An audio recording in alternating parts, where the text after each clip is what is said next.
El día de hoy vamos a estudiar el último tema del curso, que es el de ruido submarino, que va a afectar principalmente a los animales que hay que viven bajo el mar. Y realmente es un tipo de ruido distinto, es un enfoque distinto al que hemos visto durante toda la clase, donde hemos estudiado las afectaciones socioambientales, es decir, a las personas. Aquí vamos a estar viendo la afectación a los animales y a los ecosistemas. Entonces, lo primero que hay que estudiar es ver cómo se comporta el ruido bajo el mar. El ruido en el agua tiene igual dijimos que el sonido se podría propagar en cualquier medio, en cualquier fluido. Hemos estudiado cómo se propaga en el aire, pero también se puede propagar en el agua. Y resulta que es un medio muy eficiente. Como están más cerca las moléculas entre sí, se transmite mejor esas perturbaciones de presión. Realmente va a ser la forma de energía que mejor se propaga en el mar, porque el sonido puede viajar cientos de kilómetros en el mar, incluso miles de kilómetros, mientras la luz, por ejemplo, solamente puede penetrar unos 100 metros en la profundidad del mar. Pero aunque usamos las mismas unidades para medir la amplitud del sonido, es decir, en vez de utilizar pascales, utilizamos un nivel de presión sonora en decibeles. Hay que recordar que la definición de los decibeles tiene una presión de referencia que nos marca el cero. Así funcionan las escalas logarítmicas. En la atmósfera esa presión de referencia era 20 micropascales y tenía que ver con el umbral de audición a 1 kHz. Para el mar se utiliza un nivel de referencia distinto, que va a ser de 1 micropascal. La fórmula es la misma, es decir, el nivel de presión sonora en decibeles es de 20 logaritmo de 10 de la presión, de la perturbación de presión entre la presión de referencia. Nada más esa presión de referencia está cambiando entre el mar y el aire. Entonces, eso nos está haciendo que no podamos comparar los valores, es decir, 60 decibeles en aire, 60 decibeles en mar es totalmente distinto porque si uno despeja los pascales nos va a dar un resultado totalmente distinto. Y también por cómo se comporta eh, el oído cuando se encuentra bajo el agua y cómo se transmiten las vibraciones, los umbrales de dolor, los umbrales de daño van a ser distintos. Y también, o sea, aparte de eso, de la diferencia del umbral son cuestiones físicas, pero tiene que ver también con la presión de referencia, ¿no? Y también humanos y animales marinos tienen umbrales totalmente distintos porque han evolucionado para comunicarse y en entornos que tienen niveles de presión sonora muy distintos, ¿no? También, por lo general, en el mar vamos a tener sonidos con componentes tonales muy marcados o de banda ancha totalmente, ¿no? Entonces no tiene mucho sentido hacer una ponderación A, que era con la sensibilidad humana, cuando los humanos rara vez van a estar escuchando cosas bajo el mar, o la ponderación C de bajas frecuencias. Que realmente hacemos el análisis por bandas de frecuencia y sin hacer ponderaciones. Y la otra cuestión que es muy importante es la velocidad de propagación del sonido. Y resulta que el sonido se va a propagar mucho más rápido en el agua, porque dijimos que es un fluido líquido donde todas las partículas están más cerca entre sí e interactúan más entre sí. Entonces, mientras en el aire la velocidad del sonido era de 343 metros por segundo, en el mar va a ser de 1500 metros por segundo y por eso se propaga más eficientemente. Entonces es aproximadamente 4.4 veces más rápido el sonido en el agua que en el mar.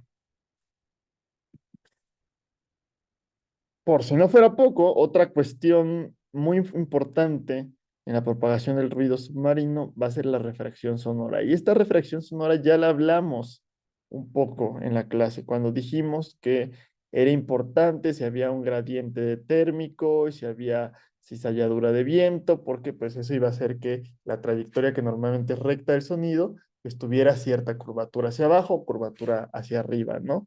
Y dijimos que se comportaba de cierta manera si había una inversión térmica o si había un gradiente eh, estable, ¿no? Por ejemplo, o incluso inestable.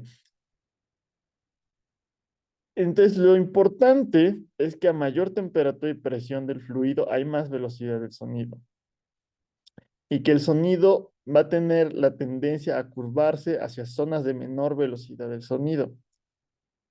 Por eso, si hay una inversión térmica donde hay más temperatura a altura, el sonido tiende a bajar a donde hay menor temperatura y donde hay menores velocidades del sonido. En el mar, conforme va aumentando la profundidad, va cambiando la temperatura, que es algo muy importante en el océano, que se llama la termoclina, y también va aumentando la presión simplemente por la columna de agua que tenemos, ¿no? Entonces, si aumenta la presión, aumenta la velocidad del sonido con la profundidad, pero si baja la temperatura, entonces también baja la velocidad del sonido. Y en realidad, lo que sucede en el océano es que hay una zona superficial que está mezclada con una temperatura alta y más o menos constante, porque tenemos mezcla ahí, y de pronto la termoclina es donde baja rápidamente la temperatura del océano y después se mantiene más o menos constante a unos 3 grados aproximadamente. Entonces, resulta que por el efecto combinado de temperatura y presión, tenemos un máximo de velocidad del sonido cerca de la superficie y también a profundidad sigue aumentando y aumentando la velocidad del sonido. Pero hay un mínimo local en la termoclina. Y entonces, lo interesante es que si yo emito un sonido, por ejemplo, en la capa mezclada, como hay alta velocidad del sonido, el sonido va a tender a curvarse hacia abajo, hacia la termoclina, porque hay menor velocidad del sonido. Y va a seguir bajando el sonido y después llega a la zona de aguas profundas, donde tenemos otra vez altas velocidades del sonido, y entonces vuelve a curvarse hacia donde hay menos velocidad del sonido, la termoclina. Y después vuelve a bajar y vuelve a subir. Entonces se va a encontrar, como tenemos en esta imagen, dando curvas, manteniéndose dentro de una capa del océano que se va a llamar el canal de sonido profundo, que va a ser una túnel por donde se va a estar propagando a grandes profundidades el sonido y no va a subir ni va a bajar. Y eso lo utilizan los animales marinos para comunicarse. Las ballenas aprovechan ese canal de sonido profundo para poder mandar mensajes a cientos o miles de kilómetros, pero también nosotros como humanos lo hemos utilizado. Además, pues la superficie del agua es un reflector casi perfecto, o sea, si yo emito un sonido en el aire donde hay un lago, va a rebotar el sonido en la superficie. También si emito un sonido bajo la superficie y llega a la superficie del, eh, del océano, va a rebotar hacia abajo, ¿no? Además de que tenemos el canal de sonido profundo, casi todas las fuentes submarinas tienen una direccionalidad muy marcada, es decir, emiten en un cono muy, muy, muy pequeño en vez de ser fuentes isotrópicas, como vimos que hay muchas en la atmósfera. Entonces, justamente, pues eso hace que se propague a distancias muy grandes el sonido, ¿no? Bueno, ya estudiamos un poco de la física o de los mecanismos de propagación del sonido en el agua, cómo es distinto del aire, cómo es parecido. Y ahora vamos a hablar de qué fuentes existen de ruido submarino, que es parecido a lo que estudiamos en el aire, que dijimos que había fuentes vehiculares, ferroviarias, aéreas, etcétera, ¿no? Y el ruido de fondo. Entonces, aquí vamos a tener las fuentes naturales, o sea, de los propios elementos abióticos del medio que van a estar emitiendo ruido, como tenemos ahí que nos dice el tiempo atmosférico o terremotos, por ejemplo, y también van a haber animales que se van a estar comunicando de cierta manera o van a estar emitiendo ruido de manera colateral, como vamos a ver, y después es donde entramos los humanos. Y los humanos vamos a empezar a emitir sonido y ese sonido va a estar agregando esos niveles de ruido de fondo y va a estar afectando cómo se comporta de manera natural el ecosistema. Entonces tenemos un espacio sonoro donde hay distintas frecuencias y distintos niveles de presión sonora y cada fuente va a emitir en una distinta coordenada en distinto lugar de este espacio sonoro. Y por lo general hay espacios huecos que son los que van a utilizar los mamíferos o los animales marinos para comunicarse y el problema es cuando las fuentes antropogénicas empiezan a llenar esos espacios y empiezan a hacer un enmascaramiento sonoro.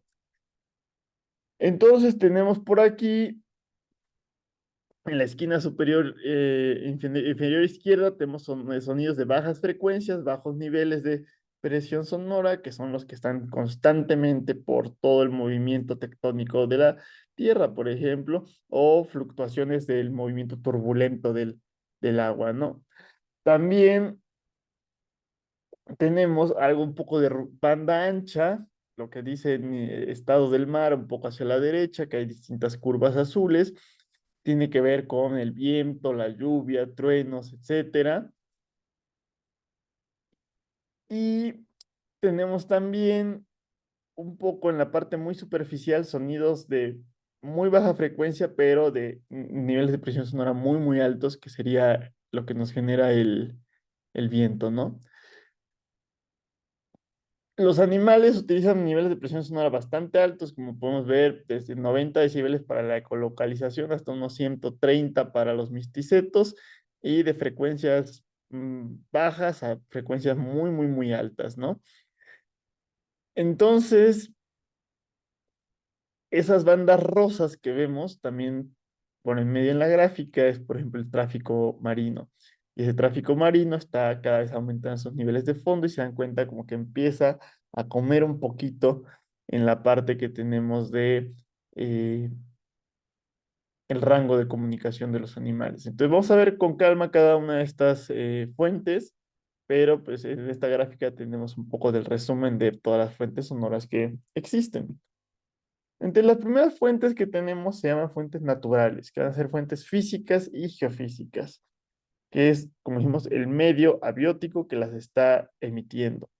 Entonces, el viento que sopla sobre el agua, sobre la superficie del mar y transmite energía, transmite momentum y hace que se mueva la superficie marina, que se mezcle y genere oleaje. Ese ruido suele ser de banda ancha y suele tener frecuencias desde 100 hasta desde 100 Hz hasta 50 kHz. También naturalmente, pues todas las placas tectónicas están en movimiento y siempre hay actividad sísmica.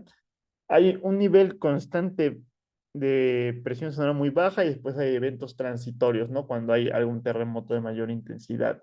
Pero es de muy baja frecuencia, es de menos de 100 Hz.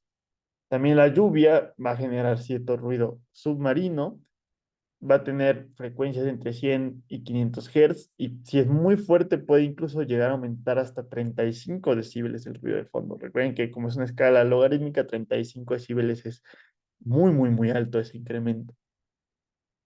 En las latitudes altas también el hielo va a interactuar con el océano para generar ruido, por lo general es de banda ancha, y si son o sea, hielo de gran espesor, como lo que podemos tener en la Antártida, va a aislar al medio submarino del viento, disminuyendo los niveles de ruido de fondo unos 10 a 20 decibeles, pero si es más pequeño, por ejemplo en verano o en el Polo Norte, que se está fracturando y está interactuando con el oleaje, puede incrementar considerablemente ese ruido de fondo.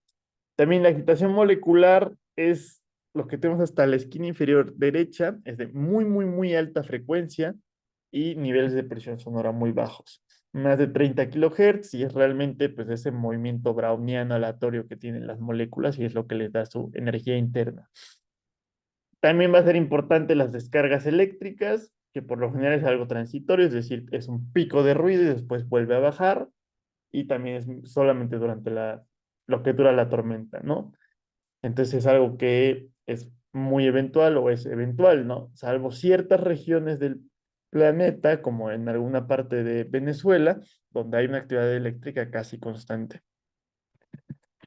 Entonces, imagínense cuando ustedes van al mar y escuchan todo este oleaje, todo el ruido que se está generando de fondo, todos estos sonidos, y si ustedes se meten al mar y se meten abajo del agua, también pueden escuchar estos sonidos, aunque por lo general no se escucha como si estuviera dentro de una cubeta, porque nuestros oídos no están adaptados a escuchar eh, bajo el agua, podemos escuchar estas fuentes naturales geofísicas. Además de todo lo de fondo abiótico, entra la parte viva, la parte de los animales que existen en el medio submarino y que van a estar emitiendo sonido. Por lo general pensamos en ciertos animales muy específicos que son los mamíferos y ahorita llegamos a eso, pero también los peces emiten sonido. Los peces se comunican entre el sonido, aunque no hay tantos estudios, pero se sabe que hay especies o muchas especies que lo hacen también como parte de sus estrategias de reproducción, emiten sonidos y bueno, aquí dice nido, ¿no? Pero es el ruido colateral del nado, ¿no? Ustedes al nadar mueven agua, generan turbulencias y eso genera sonido, y también al alimentarse. Hay especies que no se ha encontrado que emitan sonido como los tiburones, pero que escuchan el sonido, no lo escuchan como tal, sino que tienen sensores de perturbaciones de presión, que los tiburones, por ejemplo, tienen al lado, tienen como una pequeña línea de un órgano que puede detectar perturbaciones eléctricas y de presión, y eso les permite cazar, ¿no? Entonces, no es como que tengan cuerdas vocales que les permitan emitir sonidos, sino que por lo general tienen ciertos huesos que pueden hacerlos chocar. Ustedes piensen, no lo voy a hacer aquí en el video porque voy a sobresaturar el micrófono, pero cuando ustedes hacen un chasquido de dedos, realmente lo que hace el sonido no es el toque del dedo o sea, del dedo medio con el dedo pulgar, sino que es esto genera fricción y de pronto se libera de golpe la fricción y su dedo pega rápidamente en esta parte de la palma. Y ese golpe, el dedo con la palma, es lo que genera el sonido del chasquido. Entonces es un golpe de dos huesos que está generando ese sonido. Entonces también hay ciertos peces que tienen la capacidad de liberar rápidamente dos huesos y hacer un chasquido y así se comunican. O hay otros que es lo que se le llama la vejiga natatoria, que es un órgano que tienen los peces, que es lo que les permite subir y bajar. O sea, pueden nadar para moverse de un lado a otro, pero para subir y bajar puede ser muy poco eficiente gastar energía mecánica. Entonces, los submarinos funcionan de la misma manera, que hay unos tanques que pueden estar llenos de aire o llenos de agua. Y eso cambia la densidad del submarino y hace que naturalmente suba o baja y los peces funcionan de la misma manera. Nada más, este tipo de sonidos, pues no es de tan alta frecuencia, ¿no? Sí, suele ser de menos de 1000 Hz. Y bueno, cuando tenemos coros de peces, es decir, estos grandes grupos de peces que se forman, por ejemplo, en los arrecifes, puede aumentar muchísimo el nivel de ruido de fondo por los peces comunicando y por los peces nadándose, ¿no? Y sobre todo es un incremento entre 50 y 50.000 Hz. Y también va a haber ruido que van a emitir ciertos invertebrados. Un caso muy específico, muy conocido, es de unos crustáceos que son como langostas, por así podemos decirlo, que se llaman los alfénidos. Y ahorita les pongo una imagen. Y los alfénidos tienen una pinza muy grande. Resulta que lo que hacen es hacer un chasquido con la pinza, genera un nivel de presión sonora tan fuerte que va a aturdir a la presa, y ya que la presa está aturdida, se pueden alimentar de ella. Entonces, imagínense estos grandes cardúmenes de peces nadando al mismo tiempo y generando ruido de fondo, ¿no? O aquí tenemos al fénido, que aparte tiene como la característica de ser medio transparente, y ahí se ve la pinza izquierda como es mucho más grande, y digo, no es para agarrar al animal, es para hacerlo como una tipo de pistola sonora. Y bueno, realmente lo que más se ha estudiado y lo que más conocemos todos de la emisión sonora que tienen los animales va a ser los mamíferos, ¿no? Y específicamente las ballenas. Sabemos que las ballenas tienen el sistema de comunicación animal más complejo después de los humanos y que lo utilizan para comunicarse, para navegar y para detectar objetos, que es la ecolocalización, que es el principio del radar que utilizamos y es la misma manera en la que se detectan obstáculos los murciélagos. Tiene un rango gigantesco de frecuencias, desde cosas muy bajas como 10 Hz hasta muy alto como 200 kHz. Y aquí es muy importante distinguir que hay dos tipos de ballenas. Las primeras se llaman los misticetos, que son las ballenas barbadas, que son como la ballena azul, la ballena gris o los rorcuales. Aquí tenemos, por ejemplo, un ejemplo de una ballena gris, para que se imaginen más o menos de qué estamos hablando.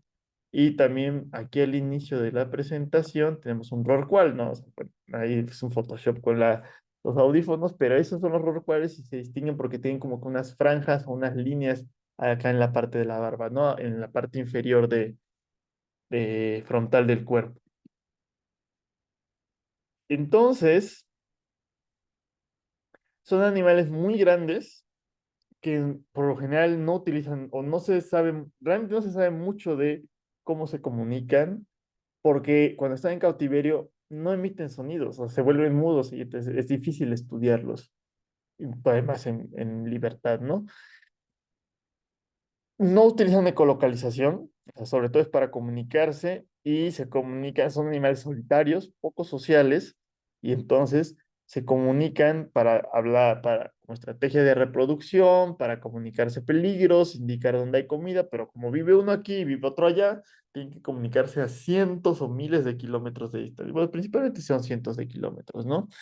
Entonces necesitan tener una potencia de emisión sonora extremadamente grande para poder comunicarse a través de este canal, eh, el DSC, ¿no? El canal de comunicación sónica que existe en el océano. Y por lo general, como no, la comunicación es en bajas frecuencias, suele ser menor a 10 kilohertz, ¿no? Vamos a ver que la ecolocalización es la que suele aplicarse a grandes frecuencias. Y la otra familia de ballenas son las ballenas dentadas, ¿no? Las barbadas, que son los misticetos, y las dentadas, que son los odontocetos.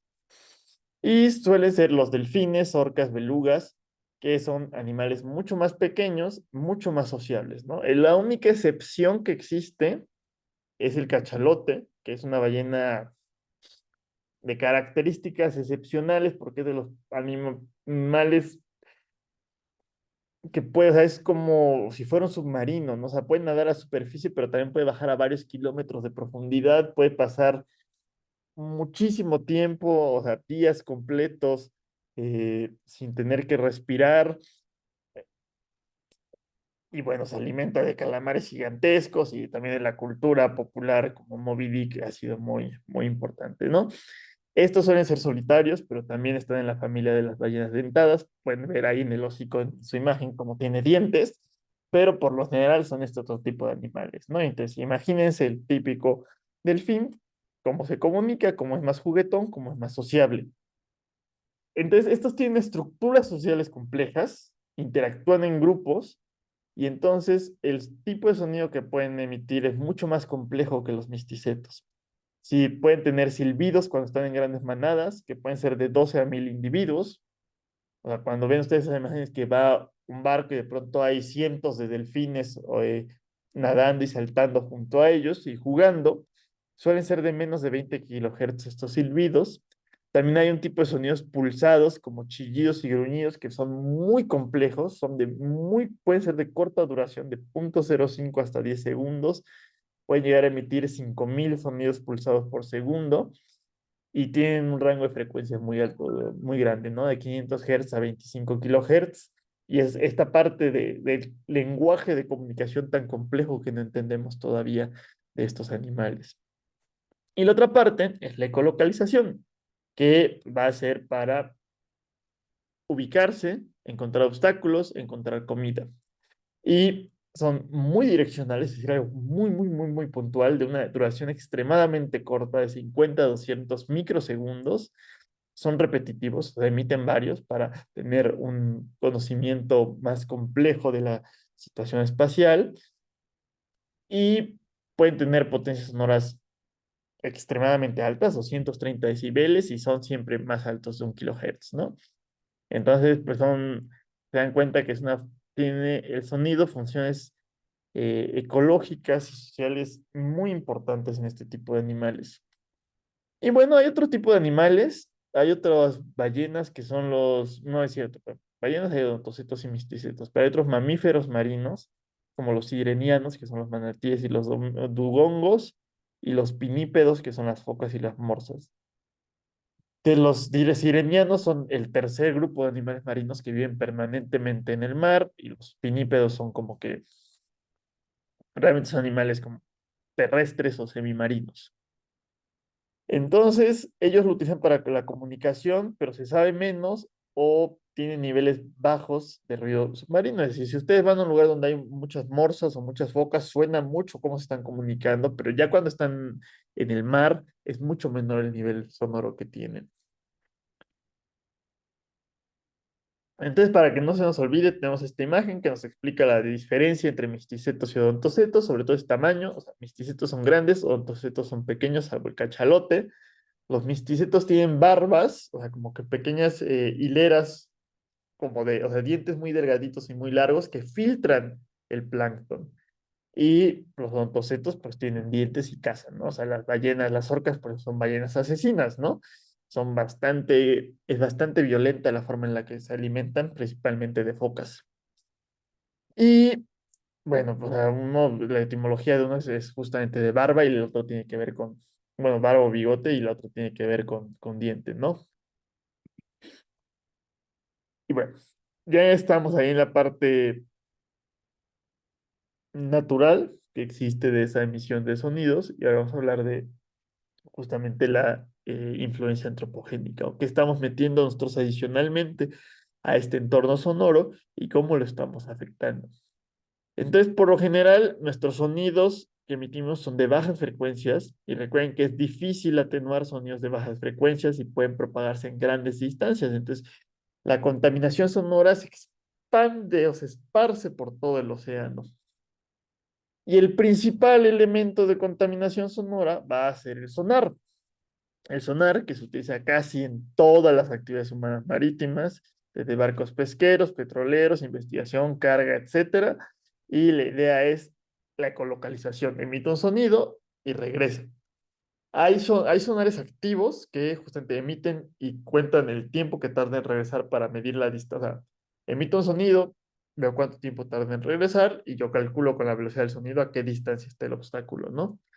O también hay sonares pasivos que solamente escuchan. Los que escuchan, pues no es un problema, no contaminan, porque solamente reciben. Los activos, que son los más comunes, o sea, por mucho los más comunes, son los que generan contaminación sonora.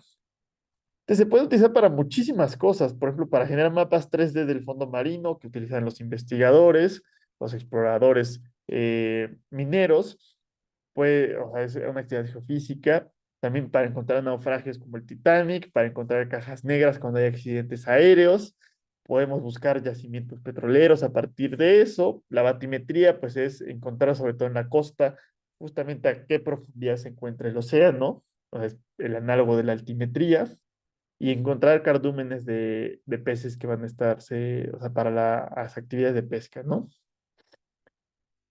Si lo vemos por diferentes categorías o diferentes industrias, una fuente muy importante es el transporte marítimo, donde los barcos emiten ruido por el motor. O sea, y el motor hace vibrar el casco y también la propela, esta como turbina, que es lo que está haciendo, moviéndose, girando y haciendo que se impulse el barco, genera cavitación. Entonces, no sé si recuerdan ustedes la cavitación de sus clases de eh, mecánica de fluidos y la otra de conductos a la presión, es cuando justamente en el giro de una bomba hay zonas donde baja mucho la presión eh,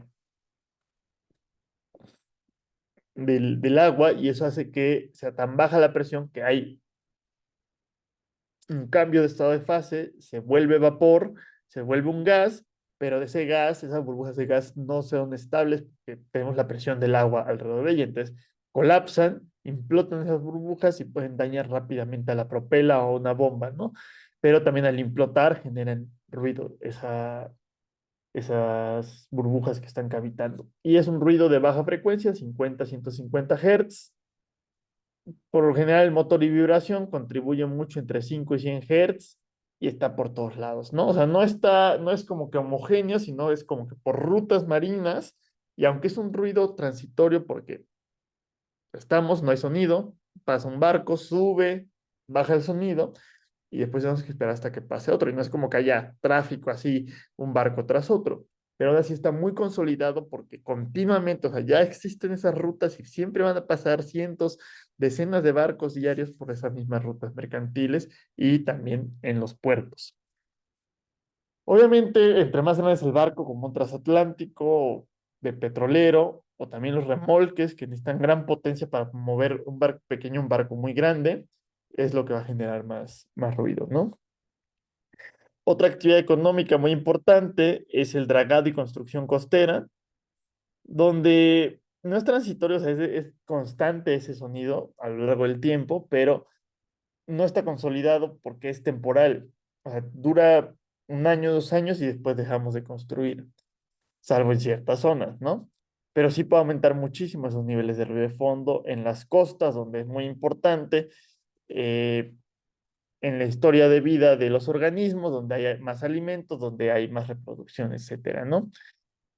Entonces, las plataformas petroleras también, esa extracción offshore de hidrocarburos y ciertos minerales de manera muy limitada, sobre todo de hidrocarburos, es donde el bombeo que hay, los pozos, la perforación, etcétera, pues todo eso está generando ruido, ¿no? También se pueden tender cables de internet, túneles de transporte que conectan, por ejemplo, no sé, Francia e Inglaterra, todo ese tipo de construcción, el crear nuevas masas terrestres como Singapur, que como un 30% también Holanda, un buen porcentaje del país se ha ganado sobre territorio marino y todo eso genera ruido, ¿no?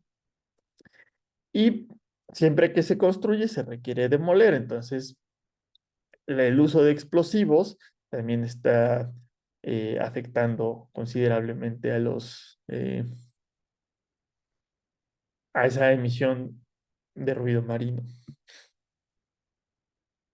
Entonces, hay un problema aquí que es uno de los riesgos ambientales más vigentes en la actualidad, que es la exploración marina, minera submarina.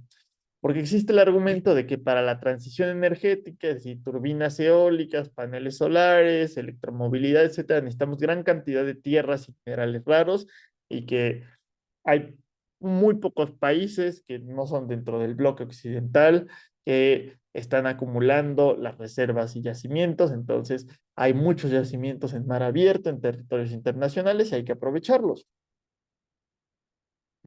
Pero pues por el otro lado es, oye, no conocemos cómo es el entorno, o sea, es lo que menos conocemos de la Tierra es el fondo marino, no sabemos la cantidad de contaminación, el ruido, la dispersión de sedimentos, etcétera. Vamos a destruir y generar la extinción de cientos y miles de especies.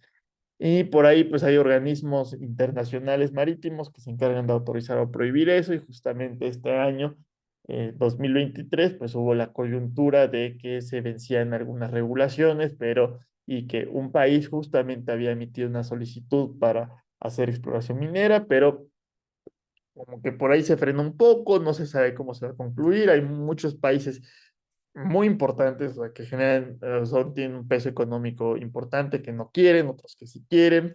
Entonces, eso es algo que se está desarrollando todavía y hay muchas controversias. Pero esperemos que no se haga porque si vas a destruir uno de los pocos ecosistemas prístinos que todavía quedan en la Tierra. Lo otro que sí se hace, sobre todo en medios costeros o en el Golfo de México, es la exploración sísmica geofísica. Para saber si hay un yacimiento, yo tengo que meter una onda de presión al subsuelo y ver cómo se transmite, cómo regresa, y de acuerdo con cómo regresa la onda, yo puedo saber si hay un yacimiento petrolero y dónde hay, ¿no? Entonces, para eso, se mete una pistola de aire submarina, se detona varias veces por segundo y genera las oscilaciones que después llegan al subsuelo y regresan y vemos qué está sucediendo ahí, ¿no? Pero tienen presiones sonoras de 260 decibeles y pueden ser arreglos de hasta 70 pistolas, o sea, habría que hacer la suma logarítmica de 260 decibeles 70 veces, ¿no? Y son actividades que se hacen en el Golfo de México, donde hay de los mayores desarrollos petroleros, hasta 900 veces por año, ¿no? Entonces, pues sí, eso puede tener una afectación importante. Y también las actividades de pesca generan ruido, tan solo del propio barco, pero también un problema importante de la pesca, que lo habrán escuchado mucho de, no, es que las latas de atún tienen delfines, ¿no? Porque los delfines quedan capturados ahí en las redes. Aparte de los delfines y tortugas, pues hay muchas otras, hay especies de peces de interés económico que se capturan, pero también hay especies que tienen menos interés económico que quedan junto en las redes, ¿no? Aunque no sean mamíferos o otras especies en peligro de extinción. Y pues ahí hay un desperdicio cuando las empresas tienen que desechar esos peces que no les interesan y ya aún así los captaron, ¿no? Países como Noruega obligan a que todos los peces, aunque no sean de interés económico, se aprovechen económicamente, ¿no? Y eso hace más eficiente esta empresa, pero hay ciertas especies que definitivamente pues no queremos pescar, ¿no? O sea, que hay como lo de la vaquita marina, ¿no? O sea, no queremos que quede la vaquita marina en las redes con la totoaba y en sí la propia totoaba no tendríamos por qué estarla pescando. Entonces, han desarrollado algunas cosas bastante violentas la industria pesquera, que son estos AHD, ADD, Acoustic Harassment or Deterrent Device, que es justamente una pistola acústica, donde cuando vamos a pescar, metemos un sonido acústico que va a asustar, confundir, aturdir, por ejemplo, a un delfín, y el delfín ya no se va a acercar a la red de pesca y entonces ya no queda atrapado. Entonces, se tiene el argumento de que le salvas la vida al delfín, pero bueno, o sea, ¿bajo qué condiciones, no? O sea, es como si nosotros nos pusiéramos a educar a los niños con un taser y cada que el niño se equivoca en la escuela, pues le aventamos el taser para que aprenda a no hacer algo, ¿no? O sea, no es, genera bastante trauma ese tipo de acciones y es totalmente incorrecto. Entonces, ¿por qué lo estamos haciendo nosotros en esas actividades de pesca?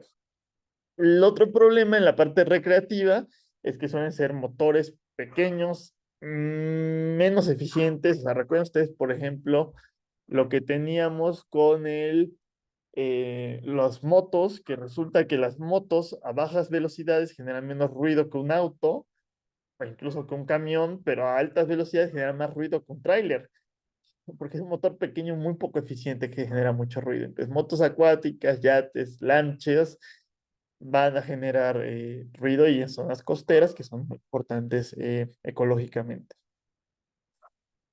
Aparte de eso está la parte marítima, todo lo de armamento, cada que se diseña una nueva arma tiene que hacerse pruebas y hay también ensayos militares.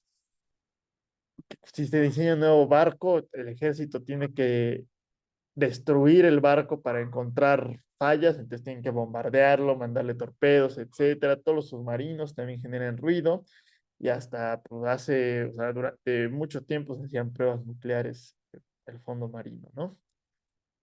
Pero también las actividades científicas generan ruido, ¿no? La exploración oceanográfica, la termometría acústica, que justamente pues es hacer sonares y viendo cuál es la velocidad del sonido, podemos detectar, podemos despejar cuál es la temperatura del océano y eso, por ejemplo, nos permite estudiar qué tanto del calor adicional que le estamos metiendo a la Tierra mediante los gases de efecto invernadero, cuánto se está yendo al mar y cuánto se está quedando en la atmósfera. Entonces, es útil para estudios de cambio climático, pero eh, y también nos permite generar mejores pronósticos como de huracanes, pero pues, también genera contaminación acústica. Y por ahí una fuente emergente es el de los parques eólicos marinos, que también en ciertos países ha habido campañas de desinformación porque se dice que las turbinas eólicas marinas matan ballenas y o sea, generan ruido de fondo, eso es cierto, generan menos ruido que otras fuentes, pero no hay ninguna evidencia de que las turbinas eólicas marinas maten directamente a ballenas, ¿no? No sucede eso y todo eso lo que se ha sonado en algunos países europeos, pues, y también en Estados Unidos son campañas de desinformación. Y la otra parte es cómo ha evolucionado este ruido marítimo. Entonces, resulta que, bueno, no hay mucho conocimiento de cómo se comporta ese ruido marítimo, no hay mucho monitoreo del ruido. Se ha visto un claro incremento durante todo el siglo XX hasta los 70 y después como que no podemos encontrar una tendencia estadísticamente significativa. O sea, no sabemos si se mantuvo igual o si sigue incrementando. Parte de los argumentos es que aunque aún han crecido mucho la actividad marítima, también el avance tecnológico hace que bajen los niveles de ruido, ¿no? Pero eso es a nivel global. En zonas puntuales, como zonas costeras o en ciertas rutas, sí se ha notado todavía hasta la actualidad una consolidación y un incremento en los niveles de ruido marítimo. Y entonces, ¿qué problemas tiene en los mamíferos marinos? Entonces, como ellos es fundamental la comunicación y la ecolocalización, si hacemos un enmascaramiento sonoro, pues ya no pueden comunicarse, no pueden reproducirse, no pueden alimentarse, etcétera, y se mueren. Si son niveles extremadamente altos, con las pistolas acústicas, se puede provocar hemorragia y ruptura de tejidos, o sea, una muerte inmediata. O, como vimos en las afectaciones a los humanos, pérdidas temporales y permanentes de audición. Entonces, esto obliga a los animales a cambiar su comportamiento, a migrar temporal y permanentemente a zonas donde hay menores niveles de ruido. Pueden dejar de alimentarse, dejar de reproducirse o buscar vivir a mayores profundidades donde pues ya no hay estos niveles de ruido de actividad industrial, pero también están saliendo de este canal profundo sonoro donde ya no pueden comunicarse efectivamente y también les puede pasar a los animales lo mismo que le pasa a los buzos. O sea, un buzo no puede subir inmediatamente a superficie porque ese cambio tan súbito de mucha presión debido a la profundidad del agua, a presión atmosférica, es tan súbito que hay un problema que se llama la descompresión, se genera cavitación, o sea, se hacen burbujas de aire dentro del cuerpo y generan unos problemas de salud gigantescos, ¿no? Entonces, si los mamíferos marinos se ven obligados a bajar y después volver a subir para alimentarse, también pueden tener ese riesgo de descompresión. Y entonces, aún así, el problema es que sabemos poco de este ruido, de estos efectos, porque hay pocos estudios. Si hay pocos estudios, yo no puedo asegurar que existen estos problemas, pero tampoco puedo decir que no existen, como lo dice la industria, ¿no? Eh, Simplemente se necesita conocer más. Y si no conocemos, podemos estar teniendo muchos problemas, muchas afectaciones que están pasando sin que nos enteremos siquiera, ¿no? Entonces, hay un artículo reciente que se publicó en una revista muy importante que se llama Nature, que es sobre la Patagonia. Estuvieron monitoreando el movimiento de barcos y el movimiento de una ballena. Entonces, vamos a ver ese video. Ahí está. El punto azul es la ballena y los puntos cafés son los barcos.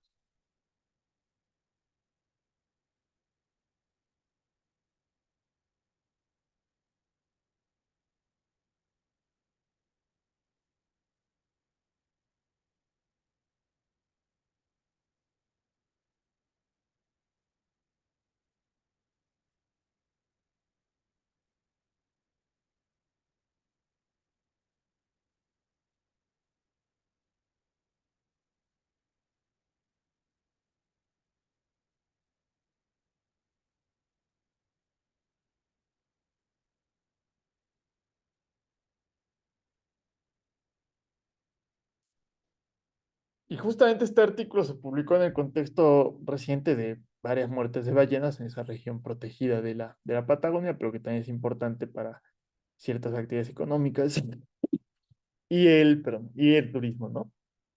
Entonces, como vemos, la ballena, en vez de tener disponible toda esa bahía, está atrapada en regiones muy pequeñas en los espacios entre las rutas marítimas. Una parte es el ruido, pero otra parte es el paso físico como tal de los barcos, que los barcos a veces atropellan a las ballenas directamente. Entonces, la ballena, en vez de poderse mover libremente para buscar alimento, para reproducirse, tiene que estar esquivando constantemente a los barcos y pues claro, pues no puede tener una vida satisfactoria ni cumplir con sus objetivos biológicos. Entonces, ahí se ve muy claramente exhibido el tipo de afectaciones que estamos generando.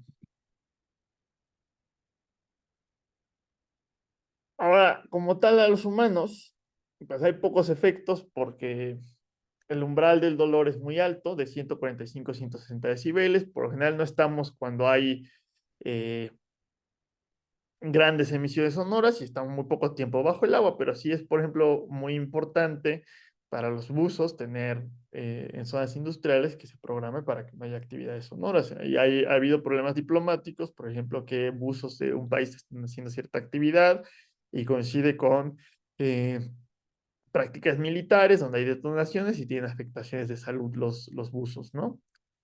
Y la otra parte más allá de la afectación a individuos, animales particulares, es la afectación a todo el ecosistema en general. Entonces puede generar este tipo o sea, las afectaciones en comportamiento, como vimos de la ballena, genera extinción local y eso va haciendo disrupción en la red trófica, va degradando el hábitat y, por ejemplo, las explosiones son capaces de destruir, de desintegrar completamente el plancton y entonces es la base de toda la red trófica, ya no se puede alimentar el resto de animales y pues se colapsa el ecosistema, ¿no? Entonces, los efectos generales en los ecosistemas que se han observado es una menor reproducción y una mayor agresividad de los individuos, que es lo que podemos nosotros llamarle en el sentido de los humanos como el estrés. O sea, generamos, al igual que en los humanos, el ruido genera estrés en los animales.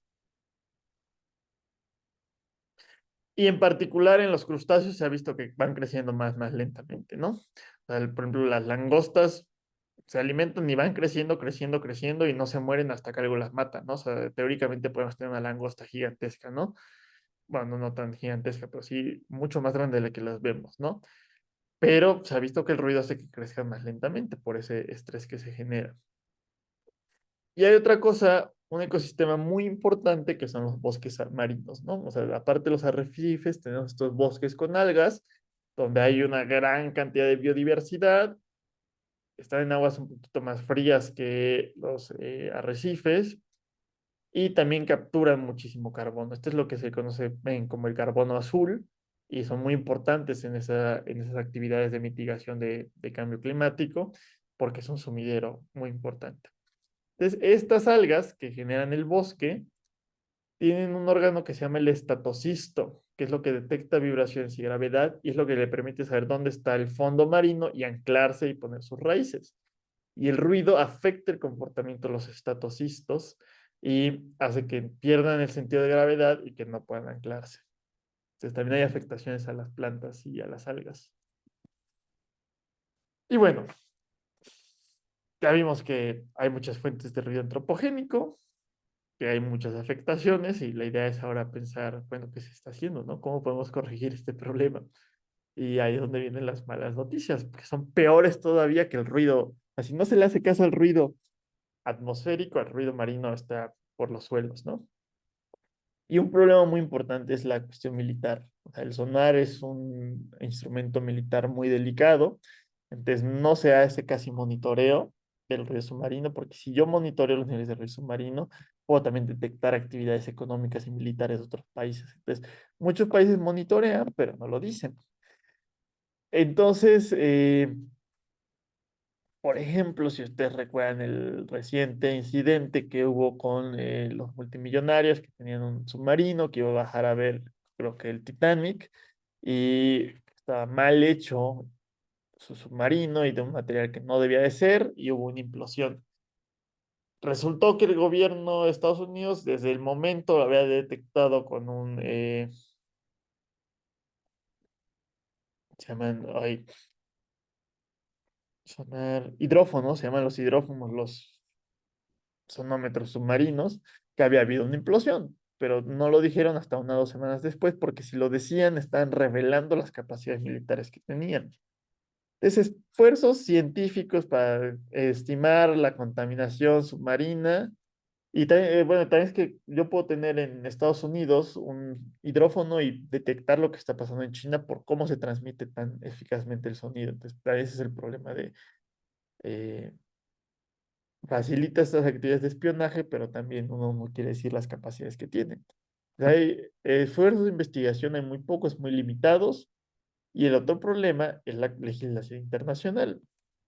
El alta mar es una tierra sin ley, porque es justamente internacional y no hay tratados internacionales. Bueno, también es algo que recientemente se llegó a un acuerdo para hacer un tratado internacional de los océanos, por ahí también tiene que ver con el cambio climático, pero pues no se ha contemplado la parte del río submarino, ¿no? Porque nadie quiere mitigar sus actividades económicas e industriales. Y la otra parte es el problema de la energía, de la contaminación energética. Si de por sí es complicado regular en la atmósfera, es más difícil poder regular algo que no vemos eh, y que se distribuye fácilmente y que atraviesa fronteras sin ningún problema. Pero pues sí hay algunos antecedentes internacionales, es algo parecido a lo que sucede, por ejemplo, con el dióxido de carbono, que es un problema global. Las acciones tienen que ser locales, pero pues un problema, lo que emite un país afecta absolutamente a todos. Y bueno, en dióxido de carbono no hay un problema porque nunca se ha aceptado ponerlo en toda la legislación internacional como un contaminante. O sea, el dióxido de carbono no se considera como un contaminante. Pasan cosas similares con el ruido. Entonces, pues sí, o sea, el reto es la propagación entre fronteras y el que está en aguas internacionales. Entonces, todavía no hay claro en lo más mínimo cómo se puede mitigar este problema de contaminación por ruido marítimo. Pero bueno, pues lo que estudiamos en esta clase fue justamente cómo se comporta de manera distinta la propagación del ruido en el mar que en el aire. Vimos qué tipo de fuentes existen en el mar, o sea, fuentes geofísicas, fuentes biológicas, fuentes antropogénicas, y después vimos cómo las fuentes antropogénicas afectan a los ecosistemas y a los animales, especialmente a los mamíferos.